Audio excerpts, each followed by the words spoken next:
a lot of brujos who are sort of like wizards, and they use herbs and they do spells and stuff like this. They're kind of cool people. And we go into town every week, and we go to they have an herb store where they sell all these different herbs for all kinds of curative purposes, and also for magic and stuff like that. So you can get any kind of herbs here. And we also want to grow our own herbs. Besides Tulsi, we want to grow different kinds of herbs. You can't do that in Vrindavan. Vrindavan is burned out. It's becoming a desert. It's been used and abused. The river's drying up. They're dumping sewage in it. You know, it's just a typical Indian, you know, the police are corrupt, and there's a lot of gangs and stuff like that, a lot of criminal activity. Here, there's no criminal activity. Well, except that Florian got his backpack stolen out of the car yesterday. But that was our fault because we left the car open on a road in the middle of nowhere. Anyway, that's the only criminal activity we've heard of around here. And there's not a lot of drug smuggling. That's all in Chiapas and places like that, and up north near the U.S. border. So there's not a lot of gang activity down here. I mean, there's some rascal kids that go down to the river and here. That's about the, you know, about the worst thing that we've seen going on here. So it's a lot less dangerous than Vrindavan, India. The example is there were at least, I've known of about 5 or 6 murders of Western devotees in Vrindavan over the last, I don't know, 5 or 10 years. Huh? Rape. Yeah, rape and stuff like that. But there hasn't been any of that here. The village that we're in is like at the end of the road. It's like nobody comes here. You know? People leave this place alone. And the people who live here like it that way. They like to be left alone. And it's very, very quiet. You know, but the most exciting thing that goes on here is once a month or so they'll have a block party and play a little disco music. That's about the swinginest thing that goes on in this town. And Benito Juarez, the village where we're going to move, is even better because the road is horrible. You have to really want to go there. But the village itself is better organized, it's prettier, it's older, and I think the people are more wealthy and more established. You know, everybody's got some land somewhere with something growing on it or some cows on it, and they go and take care of that like twice a week, and they to support their family from that. But this is like villages we've seen in India, where like people work a few months out of the year on their farm, and then the rest of the time they just take off. They hang out at home, you know, grow a little garden, hang out with their kids like that. It's a very, very nice lifestyle, very nice area, and we're fortunate to be here. So if we can bring Vaishnava values here, and people respect us, and the whole community basically wants us here and supports us.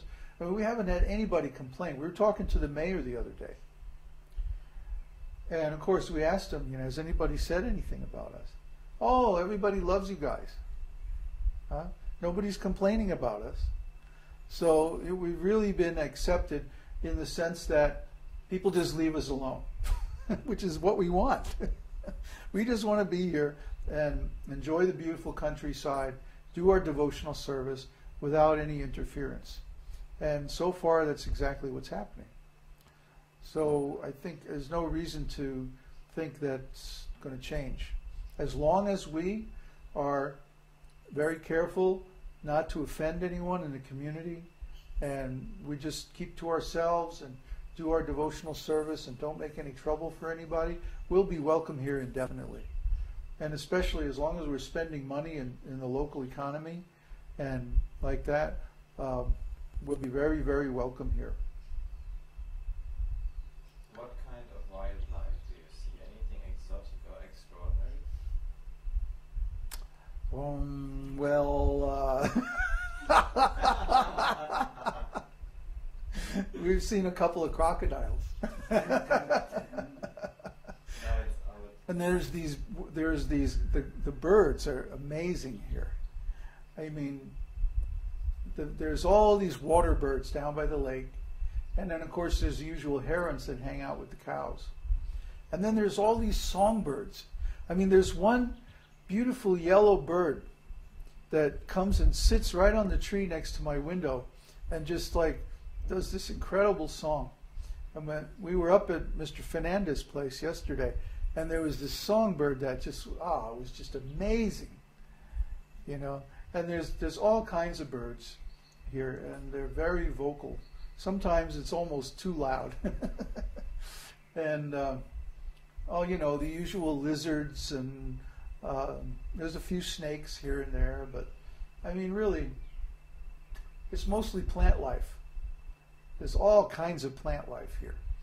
And you walk up anywhere into the jungle and you see all kinds of exotic plants. Oh, and the interesting thing is, people have had this land under cultivation for hundreds of years now. So everywhere you go, the jungle is like being used for cultivation, but it's not the usual Western style where they cut down everything and just plant one kind of plant. But they'll plant one plant over here, another plant over there, another plant, you know, in the places where they would do well, where they would like the ecology. Oh yeah, and hardly anybody uses fertilizers or sprays up here.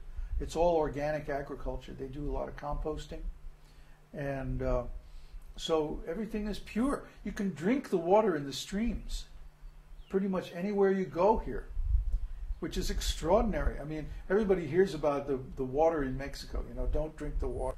You know, well, here you can just go to any stream and drink the water right out of the stream, and it's fine. And I don't know of any place in India where you can do that without getting sick, except maybe way up in the mountains.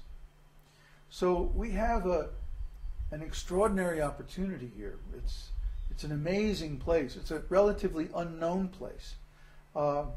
Basically, only Mexicans come here, or in recent years now more Americans and Europeans are coming. But basically only Mexican tourists come here, like 3 times a year. There's 3 big holidays when every place in the whole area is booked solid. But the rest of the year, it's very, very quiet. The only time we even really ran into tourists was that one day at the waterfall. That was so funny. We get our drinking and cooking water from the waterfall here. So we have a couple of big jars, you know, big jugs. And you saw probably saw the video where we go up under the waterfall and fill up the jug and like that. And so one day I was just coming out of the water, you know, and these Mexican tourists come up there. And they were looking at me like, you know, I was, you know, the thing from the waterfall lagoon or something, you know. They were like, "You went in the water?" You know, they just come to look at the water. That's about as adventurous as they get, you know. But, like, I don't know, it's hard to stay out of the water. It's so beautiful. Even when it was cold, when we first got here, it was like I had to go in the water. couldn't help myself. So the tourists, you know, they're mostly from the big city, and they don't really get the whole nature thing. But the point is, this place is pure. The soil, the water. I mean, the water, you go up in the mountains, the water just comes up out of the ground. Even though it hasn't rained in what? It hasn't really rained hard in about 2 months. You know? But still, the water is coming, and all the rivers are full. And I mean, it's an amazing place. So Krishna sent us here. We're very lucky. We did the original research on Google Earth and sites like that. And just judging by the terrain, I knew this was going to be nice. It was going to be similar to Hawaii, but I couldn't have imagined how beautiful it is. And there aren't many pictures available either, except the ones, of course, that we have. And we should post all of those pictures of the house on the forum later today. So, any other questions? Yeah, could you describe the atmosphere as like a typical jungle? What's a typical jungle? No, it's a jungle that has been cultivated. In other words, the local people, you always see them carrying machetes. Huh? Why? Because they're always cutting down the nonsense plants, and they're planting the kind of plants that they want. Huh? So everywhere you go, there's little pepper plants, there's banana trees, there's these fruits. What are those called? Those little berries, you know? There's coffee plants. All kinds of useful trees, lemon trees, orange trees, and they're all over the place. Huh? It's like there's a lot